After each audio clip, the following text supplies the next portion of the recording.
In last chapter, we have studied about the properties of the magnetic lines. In this lecture, we will study about the bar magnet as an equivalent solenoid and the current loop as a magnetic dipole. Now, it is a magnetic field lines due to a solenoid, and we know very well that the solenoid behaves like a magnetic dipole. One end it behaves like a north pole and the other end of the solenoid behaves like the south pole. Now, for this magnetic field lines of the solenoid, we know very well that the solenoid consists of the large number of turns of the insulated copper wires, and each turn is well insulated from one another. And each turn is consist as a state conductor. For example, let us take this one, and the current is coming out from this end and is going in from this end. When we apply the right hand thumb rule first at this end, the thumb is in the outward direction, that is in the direction of the current, and the curl of the fingers are in anti-clockwise direction, which gives the direction of the magnetic field. At the lower end, the current is in the inward direction. You put your thumb perpendicular to this sheet and in the inward direction and see the curls.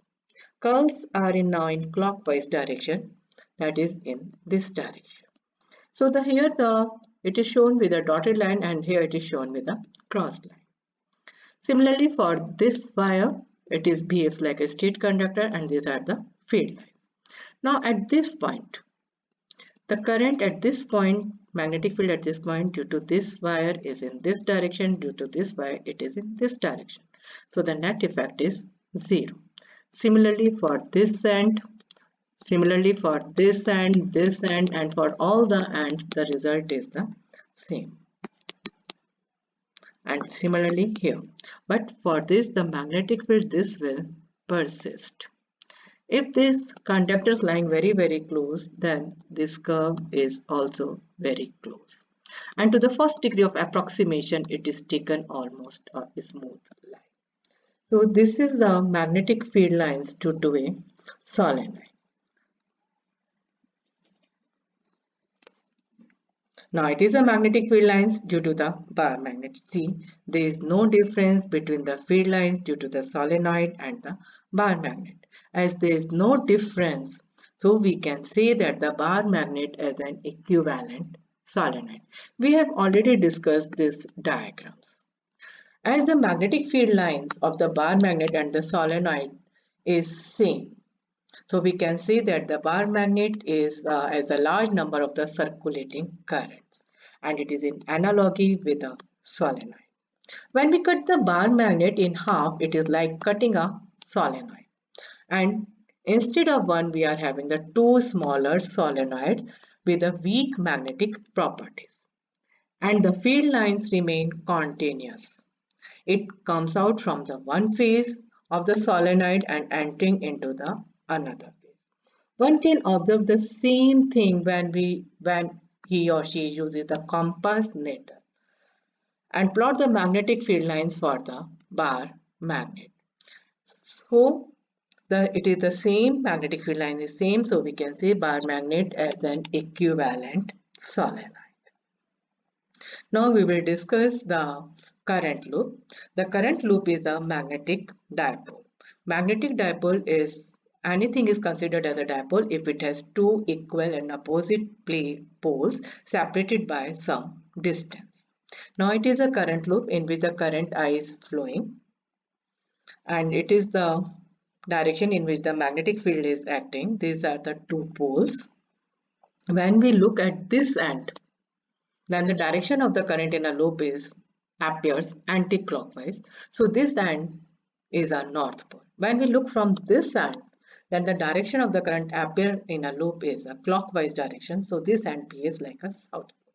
As they are the two poles separated by some distance, so the current loop is a magnetic dipole, whose dipole moment is given as I into A, which we have already studied in magnetic effect of current. Here I is the current through the loop, A is the area of the loop. Magnetic dipole moment is a vector quantity, so it is acting in a direction of n, that is along the axis from south pole to the north pole, or its direction is given by the right hand screw rule. In this chapter, already I told you that the magnetic dipole moment can also be given as the product of the pole strength and the magnetic length. And another formula for the magnetic dipole is I into A.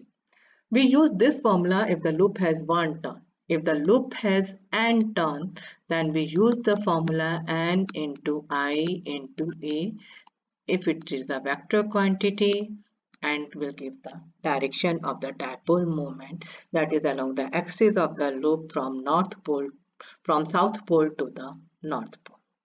Now my question is, what is the unit of the pole strength?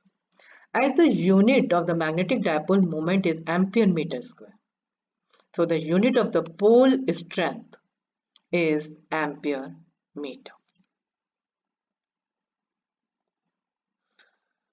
Now in this slide, we will see how to find out the magnetic dipole moment associated with the electron, or we were talking about the Bohr magnetron. It is a radius, it is a electron. This one is an electron which is revolving in this orbit of the radius r with the velocity v. M is the mass of the electron. This figure is the top view of this. As electron is revolving in an orbit, so it constitutes a current because the current is rate of flow of charge. So current is charge upon time. As you know very well that the velocity is equal to distance upon time. Here the distance is the circumference of the circle orbit in which the electron is revolving. So the value of t from this is given as 2 pi upon r upon v.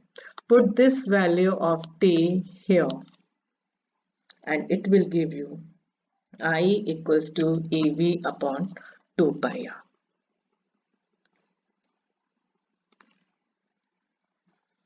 As we have studied, magnetic dipole moment is equal to current into the area of the loop, and the area of the loop is pi r square and it is the current.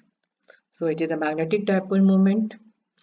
And you know, according to the Bohr theory, electrons are revolving only on those orbits for which their angular momentum is given as nh upon 2 pi. In class 11th, you have studied that the angular momentum is given as mvr. Now, rearranging it, Vr is equal to nh upon 2 pi m. Now put the value of Vr in this equation. RC R cancel and now put the value of Vr. It will give you m equals to ENH upon 4 pi m. For hydrogen atom, the value of the orbit is 1, n equals to 1, and it will give you this one. Here, all terms, E the electronic charge, which is constant, H is the Planck's constant, is also constant, mass of electron is also constant, all are constant. So we are getting a constant which is called Bohr magneton. Bohr magneton is a magnetic dipole moment associated with the electron revolving in the innermost orbit, that is revolving where n equals to 1. It is a Bohr magneton. Now when we put the value of constant here, value of the charge, Planck's constant, mass, we are getting the value of the Bohr magneton, and this value is constant. Now the zero-magnetic ratio is defined as the ratio of the magnetic moment to the angular momentum, and it is equal to this one. Here this one is a point. Gauss's line magnetism is the same as you have studied the Gauss's line electrostat, but the only difference is that the electric flux is equal to the Q upon epsilon naught, but the magnetic flux through any closed surface is 0 because it is not possible to isolate the pole of the magnets. So This is the relation, and it is the conclusion that the magnetic monopole does not exist as the number of field lines entering the surface is equal to the number of field lines